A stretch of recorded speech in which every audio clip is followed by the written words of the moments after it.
Hello everyone, welcome to SportsKhabri and I'm Rahul Naresh. We're here to talk about Bengaluru FC and their season so far in the ISL. It hasn't been the best start to the ISL for Simon Grayson and company. BFC have suffered 2 losses, drawn 1 match and won just 1 clash against East Bengal. It started off with 2 losses to Kerala Blasters and Mohun Bagan, both away games. The first one came against the Blasters, which was the ISL opener as well. Both sides looked scrappy. Eventually, it did seem like the Blasters deserved the win over BFC, who didn't really give much in that game. We then went to Mohun Bagan, suffered a 1-0 loss there. We had a couple of sending offs. Clearly didn't help our case to win that match. We looked bright in the first 10-15 minutes, but it just seemed like we sat off after that. Mohun Bagan came at it again and again and finally broke through. A couple of red cards didn't really give BFC an opportunity to get back in that game as well. We then came home. Our first home game of the season was a 2-1 win against East Bengal. Although we won this clash, it was a stunner, a crazy bicycle goal from Javi Hernandez that gave BFC the win in the end.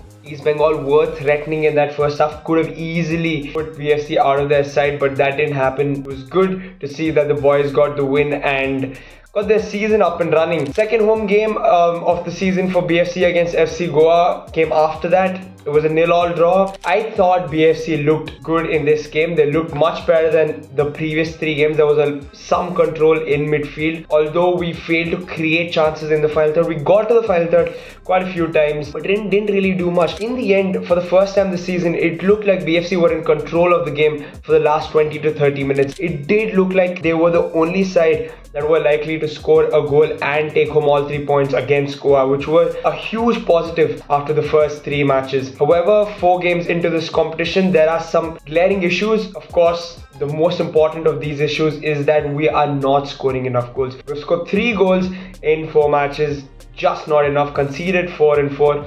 Defensively, it looks alright at the moment, but going forward, there needs to be a little more from guys like Javi Hernandez, who is the chief creator. I would like to see more from Curtis Main, the wide players Rohit Danu, Halicharan Nazri, who started his first game of the season against Goa. It's going to be interesting to see how these players gel. Of course, Sunil Chhetri, he's looked good, especially when linking up with certain players, but you want to see him be lethal and really put away his chances in front of goal. But he hasn't had many, to be fair to him, so hopefully the strikers get more chances going forward in this ISL season. But really, I think Javi Hernandez is that difference maker and we're yet to see the best of him this ISL season.